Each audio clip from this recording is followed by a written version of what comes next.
ఈ కథలో చెప్పిన 5 విషయాలను ఎవరైతే తమ జీవితంలో ఆచరిస్తారో వారికి ఎప్పుడూ కూడా కష్టాలు కలగవు. వారు ఎలాంటి ప్రమాదంలో పడకుండా జాగ్రత్త పడతారు. అలాగే జీవితంలో ఉన్నత స్థానానికి చేరుకుంటారు. ఇవి ప్రతి మానవునికి పనికి వచ్చే 5 ముఖ్యమైన విషయాలు. కథలోని ముఖ్య ఉద్దేశాన్ని మాత్రమే మీరు గ్రహించగలరు.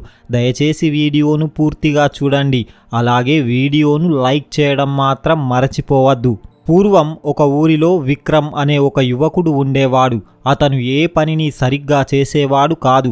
వయస్సు పెరుగుతున్నా తన కొడుకు ఏ పనిని సరిగ్గా చేయలేకపోవడంతో తన తండ్రికి కోపం వచ్చి అతడిని దగ్గరకు పిలుచుకొని, నాయనా, నీ వయస్సు కూడా పెరుగుతోంది, కానీ నువ్వు ఇంకా ఏ పనిని సరిగ్గా చేయడం లేదు. నీ వయస్సులో ఉన్నవారంతా మంచిగా పని చేసుకుంటూ స్థిరపడిపోయారు. నేను నీకు 4 బంగారు నాణ్యాలను ఇస్తాను. వాటిని తీసుకొని నగరానికి వెళ్ళి ఏదైనా ఒక మంచి పనిలో చేరి ధనం సంపాదించుకో అని అంటాడు. ఇక విక్రమ్ ఆ 4 బంగారు నాణ్యాలను తీసుకొని పని కోసం నగరానికి బయలుదేరాడు. అలా దారిలో వెళ్తున్న అతనికి ఒక సాధువు కలుస్తాడు. ఆ సాధువు కూడా నగరం వైపే వెళ్తున్నాడు. అప్పుడు విక్రమ్, ఒకే దారిలో వెళ్తున్నాం కదా, ఆయనను పరిచయం చేసుకొని మాట్లాడుకుంటూ వెళ్తే దారి కూడా తొందరగా సాగిపోతుంది, అలసట కూడా రాదు అంటూ ఆ సాధువు వద్దకు వెళ్ళి ఆయనకు నమస్కరించి, మహాత్మా, నేను కూడా నగరానికే వెళ్తున్నాను, నా పేరు విక్రమ్ అంటూ తనను తాను పరిచయం చేసుకున్నాడు. అప్పుడు ఆ సాధువు అతడిని ఆశీర్వదించి అతనితో కలిసి నడుస్తున్నాడు. ఇలా కొద్ది దూరం వెళ్ళిన తరువాత విక్రమ్ సాధువుతో ఇలా అంటున్నాడు, మహాత్మా, మీరు గొప్ప జ్ఞానవంతులు. ఎలాగూ చాలా దూరం మనం నడుచుకుంటూ వెళ్ళవలసి ఉంది. మీరు ఒక మంచి కథను చెప్పండి. దానివల్ల నాకు మంచి నీతి లభిస్తుంది. అలాగే మన దారి కూడా తొందరగా సాగుతుంది అని అంటాడు. అప్పుడు ఆ సాధువు, నాయనా, నేను నీకు కథను వినిపిస్తాను. దానివల్ల నీకు మంచి జ్ఞానం కలుగుతుంది. కానీ నేను కథను చెప్పాలంటే దానికి నువ్వు నాకు ధనం చెల్లించవలసి ఉంటుంది. నేను ఊరికే కథను చెప్పను. నేను ఒక్క కథ చెబితే దానికి ఒక బంగారు నాణ్యం తీసుకుంటాను. మరి నువ్వు ఆ బంగారు నాణ్యం ఇవ్వగలవా అంటూ అడుగుతాడు. ఆ సాధువు మాటలు విన్న విక్రమ్, మా నాన్నగారు నాకు ఎలాగూ 4 బంగారు నాణ్యాలను ఇచ్చాడు. అందులోంచి ఒక బంగారు నాణ్యం ఇచ్చి ఒక మంచి కథను మహాత్ముని ద్వారా వింటాను. మహాత్ములు ఎప్పుడూ మంచి మాటలే చెబుతారు. అవి నాకు జీవితంలో తప్పకుండా ఉపయోగపడవచ్చు అంటూ ఒక బంగారు నాణ్యం ఇస్తూ, మహాత్మా, ఇప్పుడు మంచి నీతి కథను చెప్పండి. అది నాకు జీవితంలో ఉపయోగపడాలి అని అంటాడు. అప్పుడు ఆ సాధువు నడుస్తూనే, నాయనా, నేను చెప్పే ఈ మాట నువ్వు నీ జీవితంలో పాటిస్తే నీకు ఏ కష్టం కలగదు. ఈ మాట నీకు చాలా పనిచేస్తుంది అంటూ ఒక మంచి మాటను చెబుతున్నాడు. నాయనా, నగరానికి నువ్వు పని కోసం వెళ్తున్నావు కదా, నేను చెప్పే ఒక్క మాటను బాగా గుర్తుంచుకో. నగరంలో నీకు పెద్ద పని లభించకపోయినా ఊరికే మాత్రం ఉండకు. ఏ పని దొరికినా దానినే చేయు. ఇది నగరంలో ఉండే వారికి చాలా అవసరం. ఊరికే కూర్చుంటే ఏం లాభం ఉండదు. చిన్న పనిని అయినా సరే, అది ఎన్ని రోజులు అయినా సరే, దానిని తప్పకుండా చెయ్యాలి అని అంటాడు. అప్పుడు విక్రమ్, సరే మహాత్మా, మంచి ఉపదేశమిచ్చారు, మీకు ధన్యవాదాలు. నేను మీరు చెప్పినట్టే చిన్న పనిని అయినా సరే చేస్తాను. ఇక మీరు ఇప్పుడు కథను చెప్పండి అంటూ అడుగుతాడు. అప్పుడు ఆ సాధువు, నాయనా, ఇదే కథ అయిపోయింది. నేను ఇప్పుడు నీకు చెప్పింది కథే. అప్పుడు విక్రమ్, మహాత్మా, ఇదేం కథ, అప్పుడే అయిపోయింది. మీరు నాకు ఉపదేశం ఇచ్చారు, ఇందులో కథ ఎక్కడుంది? మీరు ఒక మంచి నీతి కథను చెప్పండి అంటూ అడుగుతాడు. అప్పుడు ఆ సాధువు, నాయనా, కథ ముగిసింది. మళ్ళీ నువ్వు కథను వినాలంటే ఇంకో బంగారు నాణ్యం ఇవ్వాలి. అప్పుడే నేను ఇంకో మంచి కథను చెప్తాను అని అంటాడు. అప్పుడు విక్రమ్ బాగా ఆలోచించి ఇంకో బంగారు నాణ్యం సాధువుకు ఇస్తూ, ఇప్పుడైనా ఒక మంచి కథను చెప్పండి అంటూ అడుగుతాడు. అప్పుడు ఆ సాధువు, నాయనా, నువ్వు జాగ్రత్తగా విను. నువ్వు ఎక్కడ ఉన్నా సరే వేరే వారి వస్తువులపై నువ్వు అధికారం చూపవద్దు. వేరే వారి వస్తువులను నువ్వు ఎల్లప్పుడూ మట్టితో సమానంగా చూడాలి. మనది కాని దానిని కపటంతో దానిని పొందాలని చూడకూడదు. అది మన జీవితాన్నే నాశనం చేస్తుంది అని చెప్తాడు. అప్పుడు విక్రమ్, సరే గురుదేవా, నేను అలా చెయ్యను. ఇక మీరు కథను చెప్పండి అంటూ అడుగుతాడు. అప్పుడు ఆ గురువు, నాయనా, కథ అయిపోయింది. ఇదే కథ, ఇప్పటి వరకు విన్నావు కదా అని అంటాడు. అప్పుడు ఆ యువకుడు, గురుదేవా, మీరు నాకు కేవలం ఉపదేశం మాత్రమే ఇస్తున్నారు, కథను చెప్పడం లేదు. దానికోసం మీరు ఒక బంగారు నాణ్యం తీసుకుంటున్నారు, ఇంకా ఏమైనా చెప్పండి అంటూ అడుగుతాడు. అప్పుడు ఆ సాధువు, నాయనా, జ్ఞానానికి సమానమైన ధనం ఈ లోకంలో లేదు. జ్ఞానం అత్యంత విలువైనది. జ్ఞానం విలువ ఎప్పుడు తెలుస్తుందంటే మానవుడు ఎప్పుడైతే ఆపదలో పడతాడో అప్పుడు ఆ జ్ఞానమే అతడిని ఆ ఆపద నుండి బయట పడేస్తుందో అప్పుడే ఆ జ్ఞానం విలువ తెలుస్తుంది. జ్ఞానం వెలకట్టలేనిది అని అంటాడు. అప్పుడు ఆ యువకుడు, సరే మహాత్మా, నేను ఇంకో బంగారు నాణ్యం ఇస్తాను, ఉపదేశమైనా సరే, ఇంకొకటి చెప్పండి అంటూ ఇంకో నాణ్యం కూడా ఆ సాధువుకు ఇస్తాడు. అప్పుడు ఆ సాధువు, నాయనా, నీ జీవితంలో ఎప్పుడైనా సరే ఎవరిదైనా గుప్తమైన రహస్యం తెలిసినప్పుడు నువ్వు దానిని మూడవ వ్యక్తికి అస్సలు చెప్పకూడదు, అది నీ మనస్సులోనే దాచుకోవాలి అని చెప్తాడు. అప్పుడు ఆ యువకుడు, నా వద్ద ఒకే నాణ్యం ఉంది, ధనం మళ్ళీ సంపాదించుకోవచ్చు, కానీ ఇలాంటి వ్యక్తి నాకు మళ్ళీ కనిపించకపోవచ్చు, ఇలాంటి గొప్ప మాటలు నాకు జీవితంలో చాలా ఉపయోగపడతాయి అంటూ మిగిలిన ఆ ఒక్క నాణ్యం కూడా సాధువుకు ఇస్తూ ఇంకో మంచి ఉపదేశం చెప్పమని అడుగుతాడు. అప్పుడు ఆ సాధువు నాలుగవ మాటను చెబుతూ, నాయనా, నువ్వు దారిలో వెళ్తున్నప్పుడు ఎవరైనా నిన్ను ప్రేమతో పిలిస్తే నీకు ఎంత విలువైన పని ఉన్నా దానిని పక్కన పెట్టి 2 నిమిషాలు వారితో మాట్లాడు. నువ్వు వారితో గడిపే ఆ 2 నిమిషాల సమయమే నీ జీవితాన్ని పూర్తిగా మార్చేయవచ్చు అంటూ ఆ 4వ ఉపదేశం కూడా వినిపించాడు. అప్పుడు ఆ యువకుడు, మహాత్మా, మీ మాటలు చాలా విలువైనవి, వాటిని నేను తప్పకుండా నా జీవితంలో పాటిస్తాను. నాకు ఇంకా ఉపదేశాలు వినాలని ఉంది, కానీ నా వద్ద ధనం లేదు అని అంటాడు. అప్పుడు ఆ సాధువు, నాయనా, జ్ఞానాన్ని ఊరికే వినకూడదు, కానీ నా తరపున నీకు ఇంకో మంచి ఉపదేశం చెప్తాను. నాయనా, ఎప్పుడైనా సరే దుష్టబుద్ధి గల ఆడవారిని నమ్మవద్దు, అలాంటి వారి మనస్సులో ఎలాంటి ఆలోచన ఉందో ఎవ్వరికీ తెలియదు అని చెప్తాడు. ఈ 5 ఉపదేశాలను చెప్పిన గురువు, నాయనా, నేను చెప్పిన ఈ 5 విషయాలు చాలా విలువైనవి, మానవుణ్ణి ప్రమాదంలో పడకుండా కాపాడుతాయి. ఇక నగరం దగ్గరకు వచ్చేశాం, నేను వేరే దారిలో వెళ్ళాలి, ఈ పక్కనే నా ఆశ్రమం ఉంది, నువ్వు జాగ్రత్తగా వెళ్ళు అంటూ ఆ సాధువు తన ఆశ్రమం వైపు వెళ్ళిపోయాడు. ఇక ఆ యువకుడు ఒంటరిగా నడుస్తూ ఇలా ఆలోచిస్తున్నాడు, అసలు ఈ సాధువు నా వద్ద ధనం ఎందుకు తీసుకున్నాడు? సాధువులకు ధనంతో ఏం అవసరం ఉంటుంది? వాళ్ళు అన్నింటినీ త్యజించిన వారు కదా. నేను తప్పకుండా తిరిగి వచ్చేటప్పుడు ఆయనను అడిగి తెలుసుకుంటా, ధనం ఎందుకు తీసుకున్నాడో అడుగుతాను, అందులో ఏదో పరమార్థం ఉండే ఉంటుంది. మహాత్ములు ఏ పనిని ఊరికే చెయ్యరు అంటూ నగరంలోకి ప్రవేశించాడు. ఇప్పుడు అతని వద్ద ధనం లేదు, ఏం పని చెయ్యాలో అర్థం కావడం లేదు. ఇక అందరినీ పనిని ఇవ్వమని అడుగుతున్నాడు. ఇలా తిరుగుతూ ఒక రోజు గడిచిపోయింది. మరునాడు ఉదయాన్నే అతనికి ఆనంద్ అనే వ్యక్తితో పరిచయం అయ్యింది. ఈ ఆనంద్ మహారాజు వద్ద ఉద్యోగం చేసేవాడు. అతను అశ్వశాలలో గుర్రాలను చూసుకునే ఉద్యోగం చేస్తున్నాడు. అప్పుడు ఆనంద్ విక్రమ్తో ఇలా అంటున్నాడు, చూడు తమ్ముడు, నువ్వు పని కోసం బాగా తిరుగుతున్నావు కదా, నువ్వు ఒక పనిని చెయ్యు. నేను మహారాజు వద్ద అశ్వశాలలో పనిచేస్తున్నాను, గుర్రాలను చూసుకుంటూ ఉంటాను. నాది వేరే ఊళ్ళో మా అమ్మకు ఆరోగ్యం బాగాలేదు. నేను ఊరికి వెళ్ళడానికి మహారాజుకు సెలవు ఇవ్వమని అడిగితే నా స్థానంలో గుర్రాలను చూసుకోవడానికి వేరే వ్యక్తిని ఉంచి నన్ను ఇంటికి వెళ్ళమన్నాడు. అందుకే నువ్వు ఒక్క నెల రోజులు నా స్థానంలో నువ్వు పనిచేయాలి. ఈ నెల రోజులకు వచ్చిన జీతం నువ్వే తీసుకో. నేను నెల రోజుల తరువాత వచ్చి మళ్ళీ నా పనిని నేను చేసుకుంటాను. అప్పుడు నువ్వు వేరే పనిని చూసుకో అని అంటాడు. ఆనంద్ యొక్క మాటలు విన్న విక్రమ్కు ఆ సాధువు చెప్పిన మాటలు గుర్తుకు వచ్చాయి. ఆ సాధువు ఊరికే ఉండకుండా చిన్న పనిని అయినా సరే చేసుకోమన్నాడు. ఊరికే ఉండడం కన్నా ఒక నెల రోజులు ఈ పనిని చేసుకుంటాను అంటూ పని చేయడానికి ఒప్పుకున్నాడు. ఇక ఆనంద్ అతన్ని వెంట పెట్టుకొని మహారాజు వద్దకు చేరుకున్నాడు. అక్కడ ఉన్న మహారాజు చాలా బుద్ధిమంతుడు, ధర్మాత్ముడు. ఆయనకు ఒక్కతే కూతురు, ఆమె వివాహ వయస్సుకు వచ్చింది. మహారాజుకు తన కూతురంటే చాలా ప్రేమ. మహారాజుకు గుర్రపు స్వారీ చేయడం చాలా ఇష్టం. అందుకే అతను మంచి మంచి గుర్రాలను పెంచుకునేవాడు. ఆ గుర్రాలను మంచిగా చూసుకోవడానికి చాలామంది పనివాళ్ళు ఉన్నారు. అందులో ఒక్కడే ఈ ఆనంద్. ఒక్కొక్కరు 10 గుర్రాలను చూసుకునేవారు. వాటికి ఆహారం పెట్టడం, స్నానం చేయించడం లాంటి పనులు చేసేవారు. అప్పుడు ఆనంద్ మహారాజుకు నమస్కరించి, మహారాజా, నేను కొన్ని రోజులు మా ఊరికి వెళ్తున్నాను. మా అమ్మకు ఆరోగ్యం క్షీణించింది. నేను వచ్చే వరకు నా స్థానంలో నా స్నేహితుడైన విక్రమ్ను ఉంచుతున్నాను.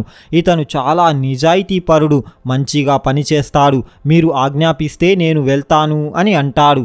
అప్పుడు మహారాజు, సరే అయితే అతడిని తీసుకువెళ్ళి నువ్వు చేసే పనిని వివరించు. చూడు, గుర్రాలకు మాత్రం ఏ లోటు రాకూడదు. వాటిని చాలా జాగ్రత్తగా చూసుకోవాలి. ఒకవేళ ఏదైనా తప్పు జరిగితే అతడిని కాదు, నిన్నే శిక్షిస్తాను అని అంటాడు. దానికి ఆనంద్ కూడా ఒప్పుకున్నాడు. ఇక ఆ యువకుణ్ణి తీసుకొని ఆనంద్ అశ్వశాలకు చేరుకున్నాడు. అక్కడ వందల గుర్రాలు ఉన్నాయి. అప్పుడు ఆనంద్, చూడు, నా వంతుగా 10 గుర్రాలు ఉన్నాయి. వాటినే నువ్వు బాగా చూసుకోవాలి. వాటికి సేవలు చేయాలి. 10 గుర్రాలకు సరిపడేంత ఆహారం వస్తుంది. నువ్వు వాటిని బాగా చూసుకో అని చెప్పి ఆనంద్ అక్కడ నుండి వెళ్ళిపోయాడు. ఇక విక్రమ్ తన పనిని మొదలుపెట్టాడు. గుర్రాలను కడుగుతున్నాడు. వాటికి ఆహారం, నీళ్లు పెడుతున్నాడు. 10 గుర్రాలకు సరిపోయేంత గుగ్గిళ్ళు, పప్పులు అతనికి ఇస్తారు. ఇక వాటికి ఆహారం పెట్టిన తరువాత కొద్దిసేపు అక్కడ పనిచేసే మిగతా వారితో మాట్లాడుదామని వాళ్ళ దగ్గరకు వెళ్తాడు. వాళ్ళందరూ గుంపుగా ఒక్క దగ్గర కూర్చొని మద్యం త్రాగుతూ ఆనందిస్తున్నారు. వాళ్ళు గుర్రాలకు ఇంకా ఆహారం పెట్టనే లేదు. అవి ఆకలితో అరుస్తున్నాయి. అప్పుడు ఆ యువకుడు, చూడండి, మీరు ఇంకా గుర్రాలకు ఆహారం తినిపించలేదా? అవి ఆకలితో అరుస్తున్నాయి అని అంటాడు. అప్పుడు ఆ పనివాళ్ళు, లేదు లేదు, మేము వాటికి ఆహారం ఇచ్చిన తరువాతే ఆనందంగా కూర్చొని మద్యం తాగుతున్నాం అని అంటారు. కానీ అక్కడ ఆహారం మూటలు అలాగే ఉన్నాయి. చూడండి, ఇంకా ఆహారం మూటలు అలాగే ఉన్నాయి కదా, మరి వాటికి మీరు ఏం ఆహారం పెట్టారు అంటూ అడుగుతాడు. అప్పుడు ఆ పనివాళ్ళు, చూడు, అవి గుర్రాలకు తినిపించేవి కావు. అవి మేము అంగడిలో అమ్మి ఆ ధనంతో మద్యం తాగుతాం. రాజుగారు ఇచ్చిన ఆ పప్పుల నుండి సగం గుర్రాలకు తినిపించి మిగతా సగం మేము అమ్ముకుంటాం. ఇక్కడ అందరూ అలాగే చేస్తారు. ఇలా చేస్తే రాజుగారికి ఏమీ తెలియదు. నువ్వు కూడా అలాగే చేసి ధనం సంపాదించుకో, కానీ ఈ విషయం మాత్రం ఎవ్వరికీ చెప్పవద్దు అని అంటారు. అప్పుడు విక్రమ్ వారి మాటలు విని తన గదిలోకి వెళ్ళి ఇలా ఆలోచిస్తున్నాడు. వాళ్ళు చెప్పింది నిజమే. రేపటి నుండి నేను కూడా అలాగే చేస్తాను. అలా చేసి కొద్దిగా ధనం సంపాదించుకుంటాను. నేను ఎలాగూ ఇక్కడ 1 నెల రోజులు మాత్రమే ఉంటాను. ఆ తరువాత ఆనంద్ వచ్చి తన పనిని తాను తీసుకుంటాడు. అప్పటి వరకు ధనం సంపాదించుకొని ఆ తరువాత ఆ ధనంతో ఏదైనా ఒక చిన్న వ్యాపారం చేసుకుంటాను అని అనుకున్నాడు. అప్పుడే అతనికి సాధువు చెప్పిన 2వ మాట గుర్తుకు వచ్చింది. వేరే వారి ధనంపై కానీ వస్తువులను కానీ మోసం చేసి తీసుకోవద్దు. ఎవ్వరినీ మోసం చెయ్యవద్దు. వేరే వారి వస్తువును మట్టితో సమానంగా చూడమన్నాడు. ఇది గుర్తుకు రాగానే అతని ఆలోచన మారిపోయింది. అయ్యో, నేను అలా చేయను. నేను ఆకలితో చచ్చిపోయినా సరే ఎవ్వరినీ మోసం చేసి ధనం సంపాదించను అంటూ ఆ రోజు నుండి నిజాయితీగా తన పనిని తాను చేసుకుంటున్నాడు. గుర్రాలకు కావలసిన ఆహారం పెడుతున్నాడు. ఇక కొన్ని రోజులకే ఆ గుర్రాలు బాగా బలంగా పుష్టిగా తయారయ్యాయి. ఇక వేరే గుర్రాలన్నీ ఆహారం సరిగ్గా లేక బక్కచిక్కిపోయాయి. ఒకరోజు మహారాజు మంత్రిని పిలిచి, మహామంత్రి, నేను గుర్రపు స్వారీ చేసి చాలా రోజులయ్యింది. రేపు అన్ని గుర్రాలను మైదానంలోకి తీసుకురమ్మని చెప్పు అని అంటాడు. మహామంత్రి వెళ్ళి అందరికీ ఆ విషయం చెబుతాడు. ఇక అందరు పనివాళ్ళు వాళ్లకు ఉన్న 10 గుర్రాలను బాగా స్నానం చేయించి అందంగా ముస్తాబు చేసి మైదానానికి తీసుకువస్తారు. మహారాజు గుర్రాలను చూసి ఆశ్చర్యపోయాడు. అన్ని గుర్రాలు బక్క చిక్కిపోయి బలహీనంగా కనిపించాయి. కానీ విక్రమ్ చూసుకునే 10 గుర్రాలు మాత్రం ఎంతో బలంగా ఆరోగ్యంగా కనిపించాయి. అది చూసిన మహారాజుకు చాలా కోపం వచ్చింది. వెంటనే మంత్రిని పిలిచి, మహామంత్రి, ఏం జరిగింది? అన్ని గుర్రాలు ఇంత బలహీనంగా ఎందుకు ఉన్నాయి? వాటికి సరిగ్గా ఆహారం పెట్టడం లేదా అంటూ అడుగుతాడు. అప్పుడు ఆ మంత్రి, లేదు మహారాజా, అన్నింటికీ సమానంగానే ఆహారం పంపుతున్నాము. ఇలా ఎందుకు జరిగిందో తెలియడం లేదు అని అంటాడు. అప్పుడు మహారాజు విక్రమ్ వద్దకు వెళ్ళి ఆ 10 గుర్రాలను చూసి చాలా ఆనందిస్తాడు. మరుసటి రోజు విక్రమ్ను దర్బారులోకి పిలుచుకొని, చూడు, నువ్వు ఆనంద్ పెట్టిన వ్యక్తివే కదా అంటూ అడుగుతాడు. అప్పుడు విక్రమ్, అవును మహారాజా అంటూ సమాధానం చెప్తాడు. అప్పుడు మహారాజు, మరి నీ 10 గుర్రాలు మాత్రమే చాలా బలంగా ఉన్నాయి, మిగతావన్నీ ఎందుకు బలహీనంగా ఉన్నాయి? అందరికీ సమానంగానే ఆహారం పంచుతున్నాం కదా, ఏం జరిగింది అంటూ అడుగుతాడు. అప్పుడు విక్రమ్, మహారాజా, నేను ఈ రహస్యాన్ని చెప్పాలంటే గుర్రాలను పెంచే మిగతా పనివాళ్లందరినీ ఇక్కడికి పిలిపించండి అంటూ అడుగుతాడు. వెంటనే మహారాజు అందరినీ అక్కడికి పిలిపించి ఇప్పుడు చెప్పు అంటూ అడుగుతాడు. అప్పుడు విక్రమ్, మహారాజా, ఈ పనివాళ్లంతా నిజాయితీగా పనిచేయడం లేదు.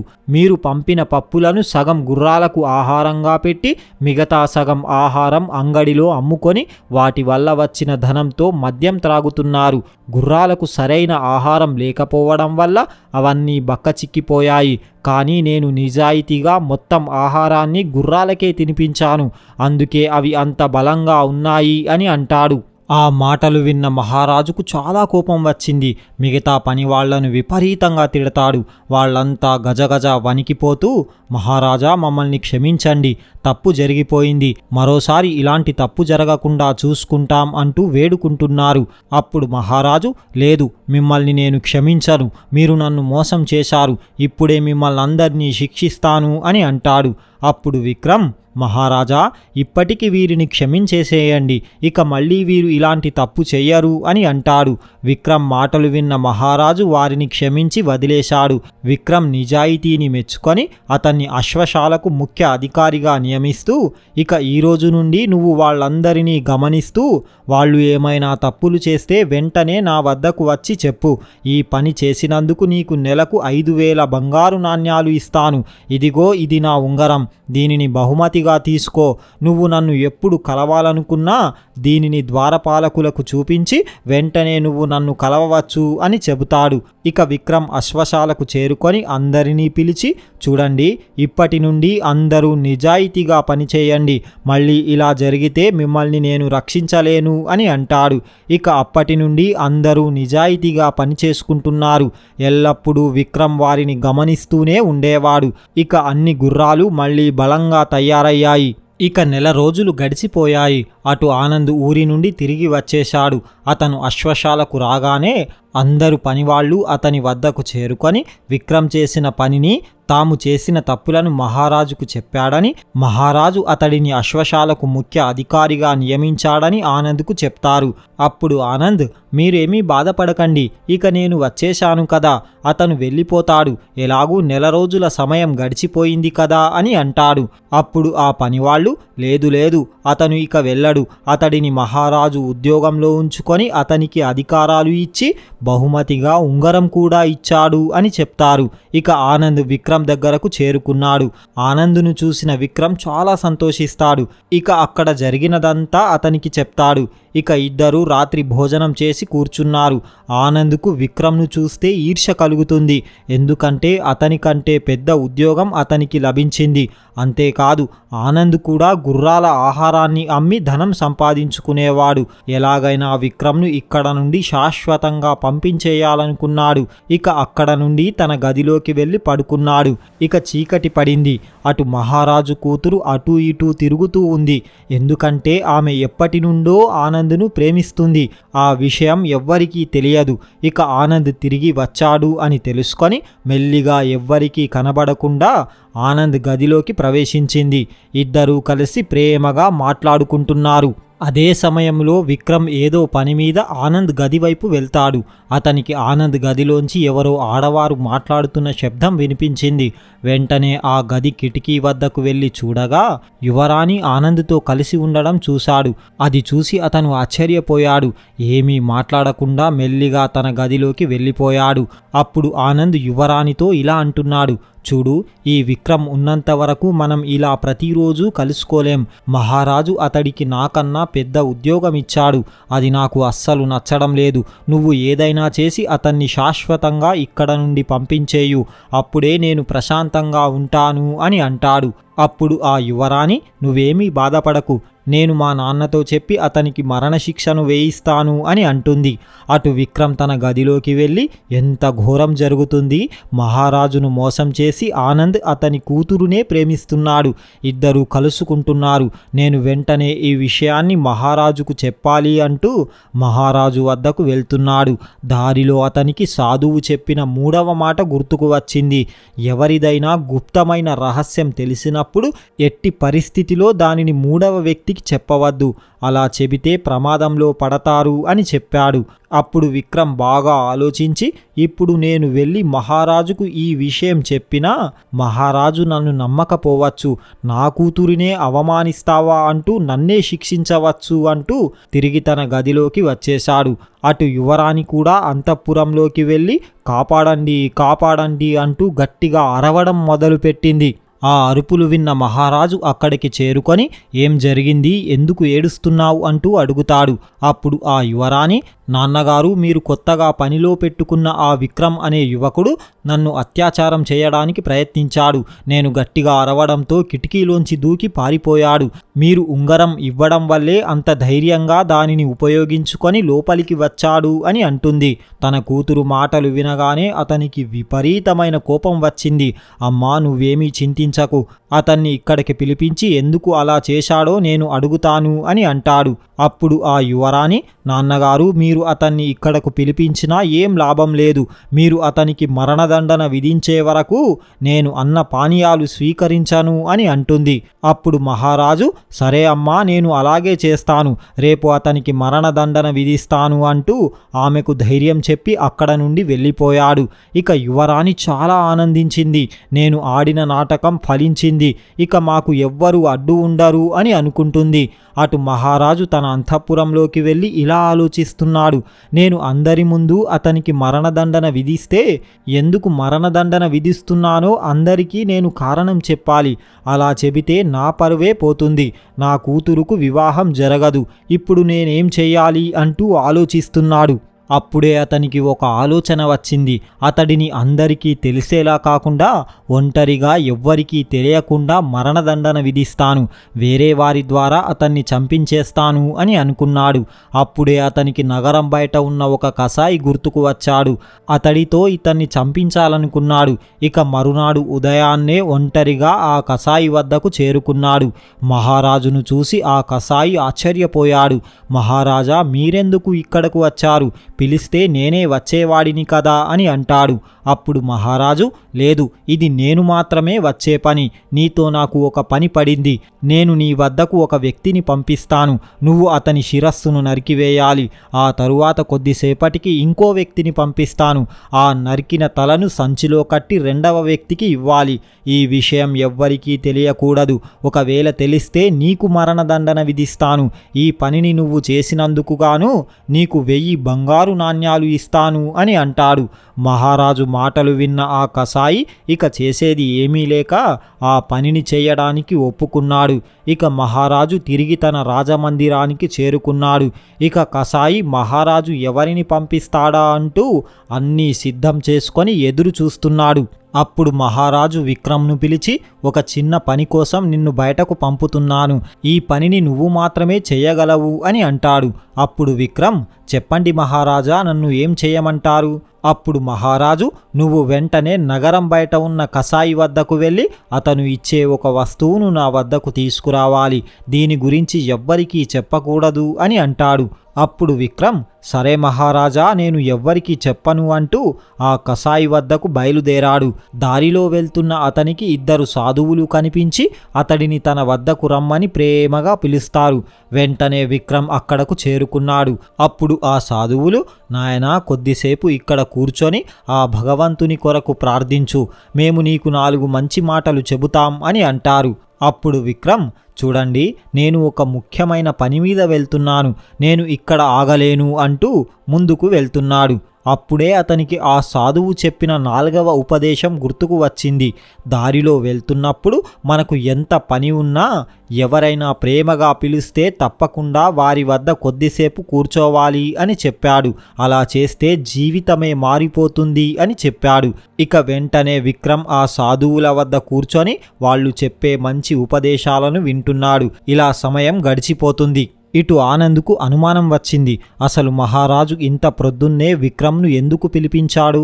అతన్ని ఎక్కడికో పంపించాడు. అతను ఇంకా తిరిగి రాలేదు అంటూ రాజదర్బారు చుట్టూ తిరుగుతున్నాడు.